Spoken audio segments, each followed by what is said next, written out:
कैसे हो सभी लोग? कैसी चल रही है तैयारी? अच्छी चल रही होगी। तो बिना टाइम वेस्ट कर आगे चलते हैं। और शायद मैं बहुत जल्दी लाइव आने का ट्राई करूंगी। अनाउंस कर देती हूँ आज फिर, जो भी हो। दिसंबर में 5 को रहेगा। सुबह 2 क्लास रहेगी और शाम को 2 क्लास रहेगी। ठीक है। एक राजवीर कुमार सर है, तो वो क्लास लेंगे। Sorry, Rajendra Kumar sir. और एक मैं 2 क्लासेस में लूंगी। तो मेरी एक एक्ट की क्लास होगी, एक तो मेरे एक्ट की क्लास होगी, और एक मैं राजस्थान ज्योग्राफी स्टार्ट कर लूंगी जब तक। ठीक है। और वो सर पढ़ाएंगे पॉलिटी। ठीक है। तो इनका टाइम शेड्यूल वगैरह मैं आपको अपने ग्रुप में भेज दूंगी। और इसके अलावा और भी कोई अपडेट होगी वो भी बता दूंगी। लाइव रहेगी अपने, तो अब जितना हो सके उतना सब सपोर्ट कर लो। अ, कि लाइव क्लास में क्या ना, डाउट सेशंस भी अपना साथ में जो भी डाउट रहता है वो भी हो ही जाएगा। और बाकी मैं रोज बताती हूँ लाइव सेशंस के फायदे। तो जितना हो सके सब्सक्राइब करो, शेयर करो। जल्दी से जल्दी 1000 कर लो।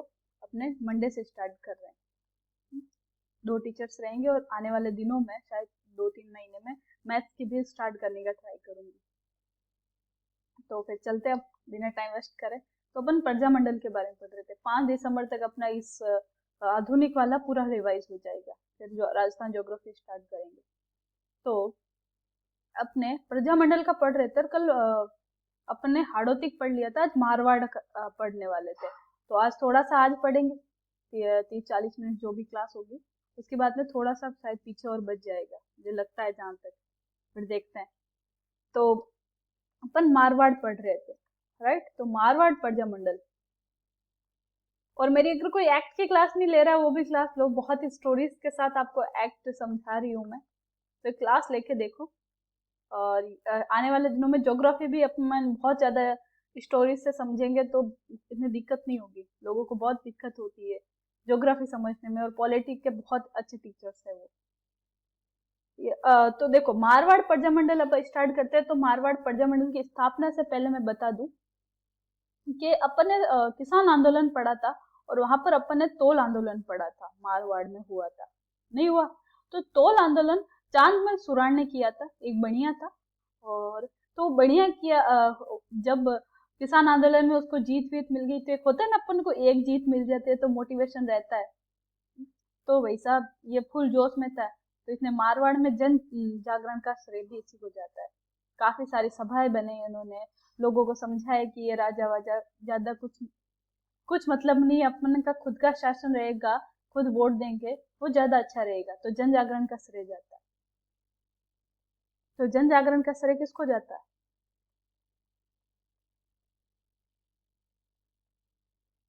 ठीक है। तो जन जागरण का श्रेय चांदमल सुराण को जाता है। किसको जाता है? चांदमल सुराण। तो चांदमल सुराण जी ने 2-3 काम किए। एक तो तोल आंदोलन किए, मैंने बता ही दूं वापस। ठीक। अब इसके अलावा इन्होंने 2-3 काम किए। ज्यादा इंपोर्टेंट तो 2 बातें हैं इनकी, वो भी लिखाई देती। और जयपुर के जन जागरण का श्रेय अर्जुन लाल सेठी। ठीक है। क्या क्या काम किया? तो उन्होंने जैन शिक्षा प्रचारणी सभा की स्थापना की, वृद्धमान सभा की स्थापना की। इसके अलावा आर्य हत्याकांड भी हो गया 20 मार्च को 1913 के आसपास। तो ऐसे रिवाइज करते रहो। ठीक है। तो चांदमल सुराण जी ने 2 काम किए। एक तो मरुधर हितकारिणी सभा की स्थापना की। किसकी? मरुधर हितकारिणी सभा की। और एक की मारवाड़ सेवा संघ। क्या? मारवाड़ सेवा संघ। ये 15 में किया और ये 20 में। ठीक है। ये इतना सा काम है चांदमल सुराण जी का। फिर कोई भी योगदान नहीं रहा। अब चांदमल सुराण जी के बाद अपन जब जब जोधपुर पढ़ते हैं तब तब जय नारायण व्यास को तो पढ़ना ही पड़ेगा। तो पढ़ना नहीं पड़ेगा तो पढ़ो भी जय नारायण व्यास। तो जय नारायण व्यास के काफी सारे पत्र पत्रिका भी आए, अखबार भी है, लेकिन इनकी 2-3 महत्वपूर्ण संस्थाएं हैं। सबसे पहले वो पढ़ लेते हैं। तो कौन कौन सी है? एक तो देखो, इन्होंने मरुधर हितकारिणी सभा का नाम चेंज करके क्या रख दिया? मारवाड़ हितकारिणी सभा। क्या रख दिया? मारवाड़ हितकारिणी सभा। ठीक है। और ये कब की बात है? 1924। कब की बात है? 1924। पहली बात तो ये। उसके बाद में इन्होंने वो मारवाड़ सेवा संघ का नाम बदल के क्या रख दिया? नाम बदलने पे फूलते, मारवाड़ राज्य लोक परिषद। क्या रख दिया? मारवाड़ राज्य लोक परिषद। ये कब स्थापना की? ये 1929 में। तो दो बात तो याद हो गई। मरुधर हितकारिणी सभा की नाम चेंज करके क्या रख दिया? मारवाड़ हितकारिणी सभा 1924 में। और मारवाड़ सेवा संघ का नाम बदल के क्या रख दिया? मारवाड़ राज्य लोक परिषद 1929 में। दो बातें तो याद हो गई।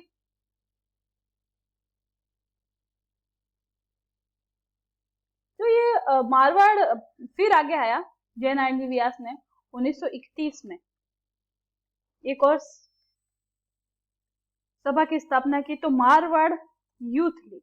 अब मेरे को बताओ, जब जब जोधपुर में दंगे या कुछ भी बातें होती है आंदोलन पे, तो जयनारायण व्यास कॉलेज के तो बच्चे सबसे आगे ही रहते हैं नहीं रहते हैं।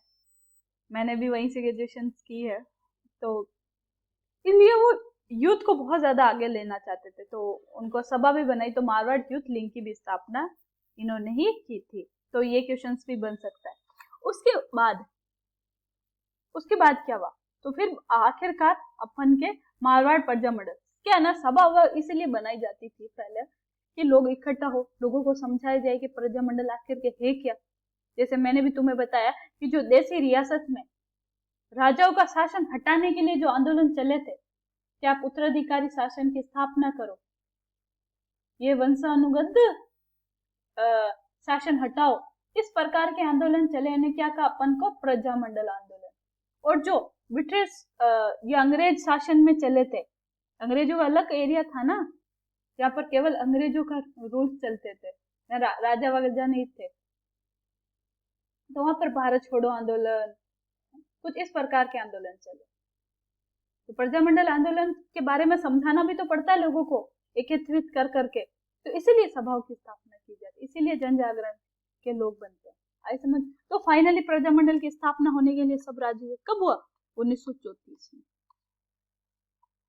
ठीक है, मारवाड़ प्रजामंडल की स्थापना किया किसने? तो भंवरलाल थे। कौन थे? भंवरलाल। भंवरलाल है तो जयनारायण जी भी आएंगे। ये तो अध्यक्ष थे उस टाइम, मतलब इन्होंने स्थापना की। लेकिन सदस्य भी थे, एक तो जयनारायण जी, कौन? जयनारायण जी व्यास, एक छगनलाल, ये छगनलाल भी बहुत खतरनाक आदमी था, ठीक है, और एक अभयलाल, और एक अचलेश्वर, ठीक है। तो भंवरलाल ने तो क्या की? स्थापना की। जयनारायण जी व्यास, छगनलाल, अभयलाल और अचलेश्वर, ये क्या थे? सदस्य थे। कब हुई? 1934 में। इतनी बात तो समझ आ गई। अब थोड़ी सी जयनारायण जी व्यास के बारे में और पढ़ लेते हैं। इनके अखबार, इनके द्वारा ग्रंथ, बुक्स वगैरह भी पढ़ लेते हैं, क्या ना, एग्जाम में आ ही जाते हैं। तो रिस्क कतई ही ना लेना चाहिए इसमें। एग्जाम में रिस्क नहीं, बाकी जिंदगी में रिस्क लेना चाहिए। तो जयनारायण व्यास जी के बारे में थोड़ा सा पढ़ लेते हैं। पहली बात तो अब की बार एसआई में क्वेश्चन आया था इनके बारे में, इनके उपनाम के बारे में। तो शेर है राजस्थान इन्हें कहते हैं, पहली बात हुई। अब इनके समाचार पत्र, तो एक तो राजस्थान भाषा में इनका समाचार पत्र है। जैसे क्या कहा? आगी बाबा। क्या कहा? आगी बाबा। और अखंड भारत। क्या? अखंड भारत। तरुण राजस्थान।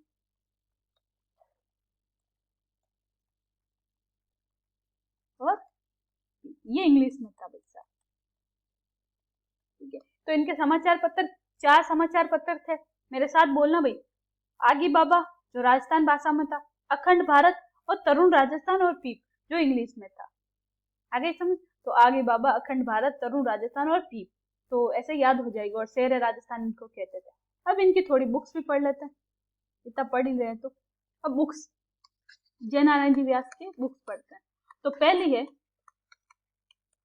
पोपा बाईरी छो। दूसरी मारवाड़ी अवस्था, मारवाड़ की अवस्था। हाँ, कल से मैं एकीकरण पढ़ाऊंगी, कल या परसों जो भी अपनी रहेगी, तो उसमें क्वेश्चन आंसर फॉर्मेट रहेगा, ठीक है। बता दो, तुम काफी बच्चों का शिकायत आ रहा है कि आप क्वेश्चन आंसर के फॉर्मेट में लेके आओ तो वही लेके आऊंगी। बुक कौन सी? एक तो पोपाबाई चोल, एक मारवाड़ी अवस्था, और एक गैर कानून लागबाग, गैर कानूनी लागबाग। और फिर लास्ट कौन सा है? उत्तरदायी शासन के लिए संघर्ष। इसकी थोड़ी स्टोरी है। स्टोरी कुछ है, ये पोपाबाई, मेरी बना रखी स्टोरी सुना देती हूँ। तो पोपाबाई जी थे, पोपाबाई है जो मारवाड़ की अवस्था देखते हैं। क्या देखते हैं? मारवाड़ की अवस्था देखते, घूमते हैं, मारवाड़ की अवस्था देखते कि यार यहाँ तो कोराई, थोड़ी मारवाड़ी वर्ष हुई, कोराई टैक्स ही टैक्स लागे, तो गैर कानूनी लागबाग, क्या लग रहे हैं? लागबाग, टैक्स ही टैक्स लागे। तो फिर घर आते, बोले यार ये उत्तराधिकारी शासन के लिए अपन को यार लड़ाई वड़ाई करनी पड़ेगी। क्या करनी पड़ेगी? संघर्ष करना पड़ेगा। तो इस प्रकार से ये स्टोरी बनती है बुक्स की। ये वह आपको समझाती हूँ कि पोपाबाई जी है जो घूमने जाते हैं मारवाड़ में, मारवाड़ की अवस्था देखते हैं। अवस्था में क्या देखते हैं कि गैर कानूनी लाग बाग लग रही है, तो वो आपस आते हैं, बोलते हैं कि अपन को तो क्या करनी पड़ेगी? लड़ाई करनी पड़ेगी, उत्तराधिकारी शासन के लिए संघर्ष करना पड़ेगा। तो अब देखो, अब कैसे याद रहेगा? पोपाबाई चोल हो गई याद।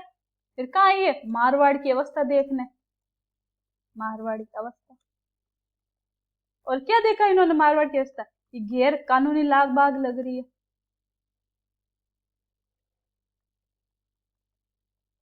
तो बोला कि यार ये तो लड़ाई करनी पड़ेगी अपन को, ये तो इनलीगली टैक्स लग रहे हैं। तो बोला करो भी। तो बोला उत्तराधिकारी शासन के लिए क्या करना पड़ेगा? संघर्ष करना पड़ेगा। हो गई याद बुक्स तो हो गई होगी अब तो पक्का। अब भाई साहब यहाँ पे मैंने अभी थोड़ी देर पहले बताया था छगनलाल बहुत खतरनाक था। तो छगनलाल ने किया क्या? खतरनाक कैसे हो गया? तो छगनलाल के बारे में बताते हैं। तो छगनलाल ऑफिस वाला, ठीक है। तो छगनलाल क्या है ना कि ये अपन है, इमारत है, ठीक है। ये कौन सी गवर्नमेंट इमारत है, सरकारी इमारत है। गए ऊपर वाले फ्लोर पे और झंडा लेके गए ऐसे पीछे डाल के, और वहां जाके भाई साहब झंडे रोक दिए। क्या रोक दिया? झंडा रोक दिया। फिर तो फांसी वांसी हुई वो अलग बात है। और तारीख कब थी? एक तो 26 जनवरी तो फिक्स हो ही रखी थी, 1932। ये 26 जनवरी की स्टोरी सुना देती हूँ।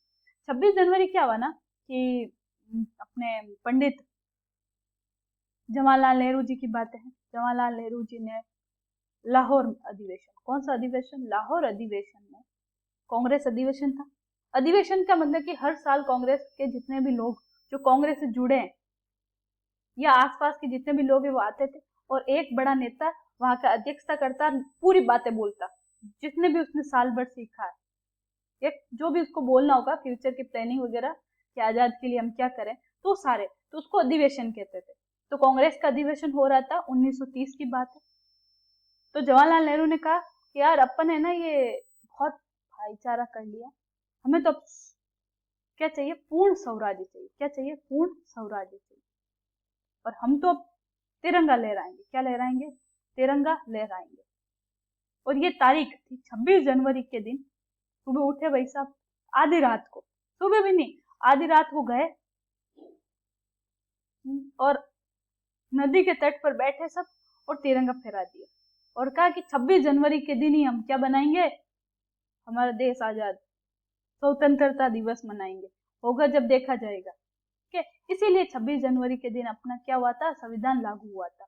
बन के कब तैयार हो गया था? 26 नवंबर को। इस दिन को याद रखने के लिए 26 जनवरी को संविधान लागू हुआ था। तो अब हर जगह पे झंडा फहराना था। तो छगनलाल जी भी अब पीछे नहीं रह रहे, भाई ये खतरनाक आदमी थे, तो गए। 26 तारीख देखी, आज से 26 तारीख हो गई, चलो भाई आधी रात को हम भी चलते हैं जवाहरलाल नेहरू बनने। गए गवर्नमेंट ऑफिस पर, ऊपर गए, बैठे, आधी रात हुई और क्या लहरा दिया उन्होंने? झंडा। कब की बात है? 1932, 26 जनवरी को। अब मेरे को बताओ, झंडा लहराएगा तो फिर वो आगे की बात है कि इनको फांसी वांसी हो जाती है, वो दंड वंड होता है। तो क्वेश्चन कैसा आएगा इसमें कि ऐसा कौन सा व्यक्ति है जिन्होंने जोधपुर में सरकारी इमारत पर झंडा फहराया? तो कौन था? छगनलाल। कब? 26 जनवरी 1932 में। इतनी बात तो समझ आ गई। ओके, फिर आगे चलते हैं।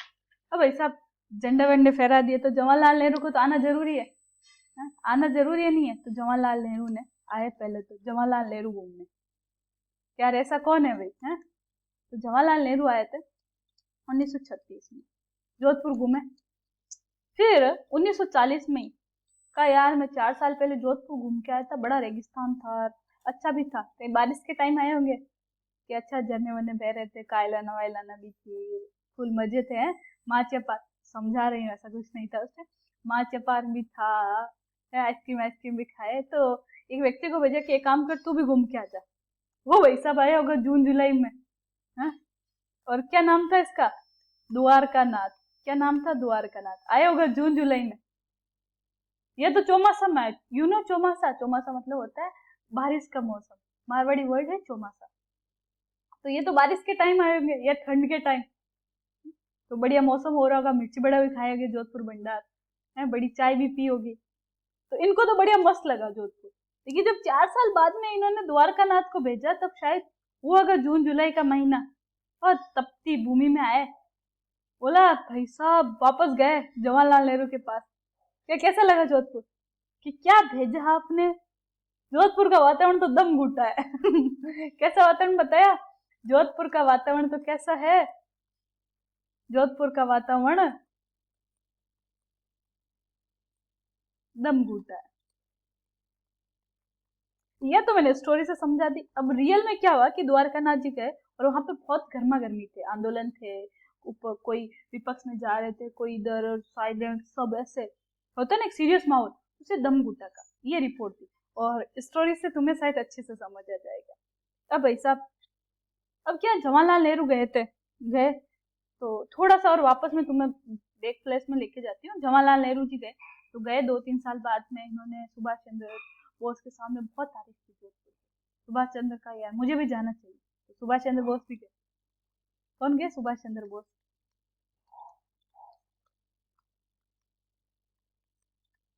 ठीक है, ये 1938 में थे और वहां गए तो वो भी शायद बढ़िया मौसम में गए होंगे, खुश होकर मारवाड़ लोक परिषद की क्या बना दी? स्थापना की। मारवाड़ लोक परिषद की क्या की? स्थापना की। और इनका अध्यक्ष बनाया गया पहले रणछोड़ भट्ट को। कौन? सॉरी, रणछोड़ दास को। लेकिन क्या हुआ, 1940 में इसे अवैध घोषित कर दिया, अनलीगली। क्या कर दिया? अवैध घोषित कर दिया जोधपुर की सरकार ने। आ गई बात समझ? के जवाहरलाल नेहरू आए थे 1936 में, फिर द्वारका नाथ को भेजा 1940 में। उसे क्या, उसने क्या कहा कि जोधपुर का वातावरण तो कैसा है, दम घुटा। और फिर सुभाष चंद्र बोस 1938 में आते हैं। इन्होंने मारवाड़ लोक परिषद की स्थापना की। पहला अध्यक्ष या कह सकते हैं अध्यक्ष रणछोड़ दास थे। लेकिन 1940 में इससे क्या बना दी?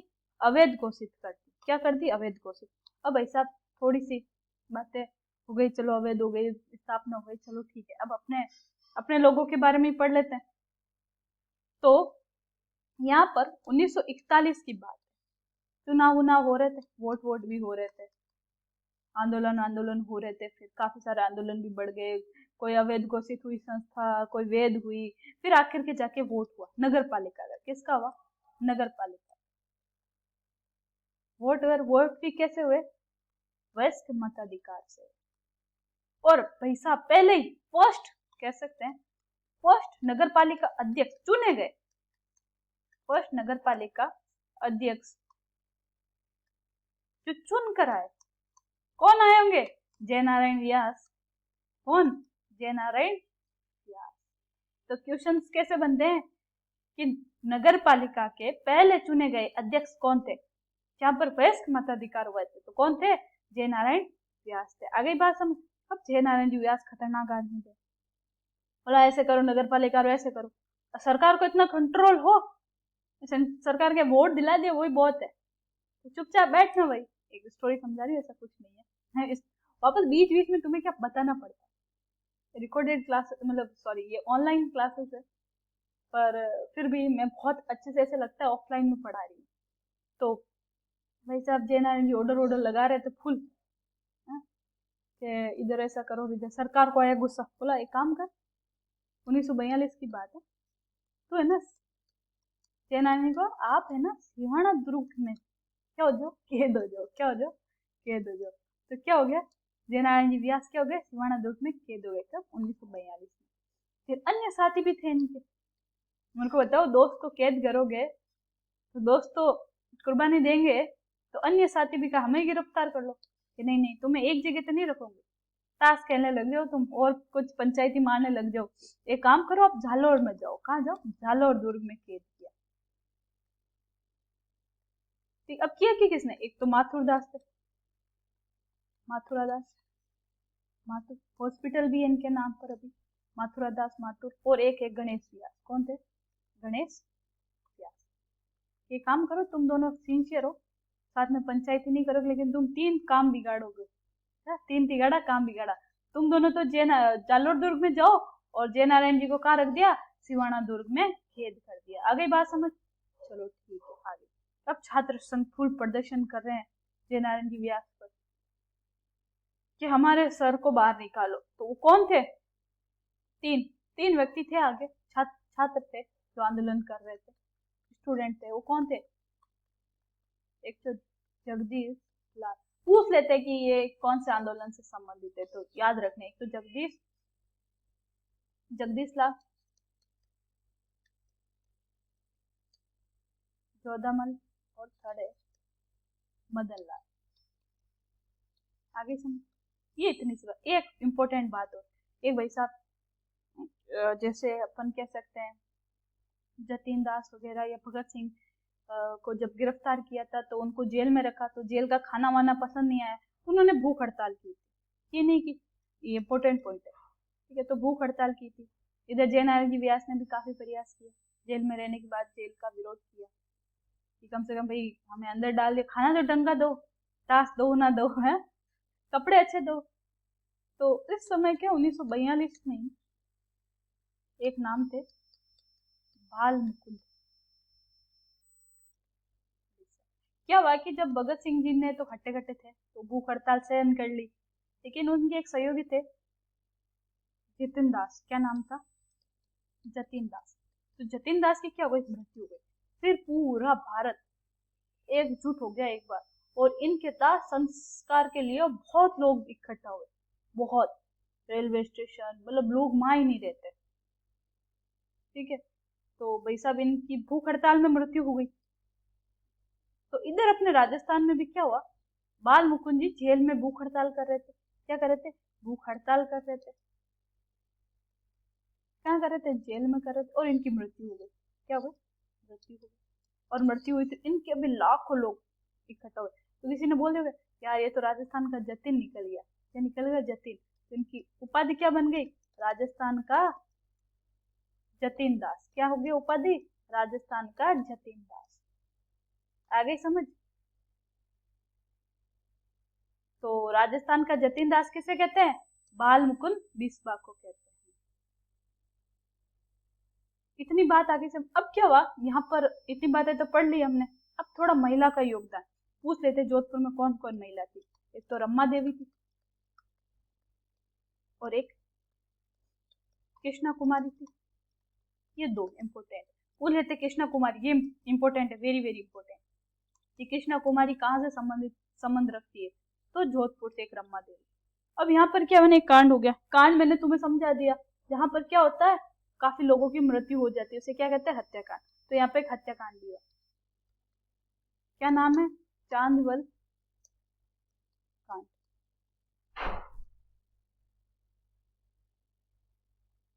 तो कांड क्या था, चांदवल कांड था। कब हुआ, 1942। यही सीक्वेंस पढ़ रहे। कहाँ पर था ये, सोजत पाली में हुआ। कहाँ पर हुआ, सोजत पाली में हुआ। तो सोजत पाली में क्या हुआ, लोग इकट्ठा हुए और जश्न मना रहे थे। क्या मना रहे थे, जश्न मना रहे थे। 28 मार्च के टाइम था 1942 में। सब कह रहे थे यार अब तो है ना उत्तराधिकारी शासन हो गया। क्या हो गया, उत्तराधिकारी शासन। उत्तराधिकारी शासन का क्या बना रहे थे, जश्न मना रहे थे, शासन दिवस मना रहे थे। तो सरकार ने कहा कैसे भाई, कैसा उत्तराधिकारी, हमने तो दिया ही नहीं अभी तक, खुद ही मान रहे हो। तो लाठी चार्ज कर दी पुलिस और काफी लोगों की मृत्यु हुई। और गांधी जी ने इस घटना को अपनी पत्रिका हरिजन में भी उल्लेख किया, तो इसीलिए इम्पोर्टेंट है। अब एक लास्ट यहाँ पर फाइनली एक और कांड होता है डाबला, और ये लगभग आजादी के पास हुआ था, 1947। कब होता है? 1947 में होता है। और डाबला है कहाँ पर? डीडवाना नागौर में। ठीक है, काफी सारे नेता थे यार, 4 नेता यहाँ पे इम्पोर्टेंट है। क्या नेता? ये सब इकट्ठा हो रहे थे, किसानों का सम्मेलन हो रहे थे, मोतीलाल किसान के घर पे हुए थे सब लोग इकट्ठा, होते हैं ना सम्मेलन वगैरह हो रहे थे, तो सरकार तो यूं ही भड़की हुई, सबकी गोलीबारी करती थी। तो उसमें काफी लोग तो जैसे माथुरदास माथुर है वो घायल भी हुए थे। इसके अलावा 4 इंपॉर्टेंट लोग हैं। एक थे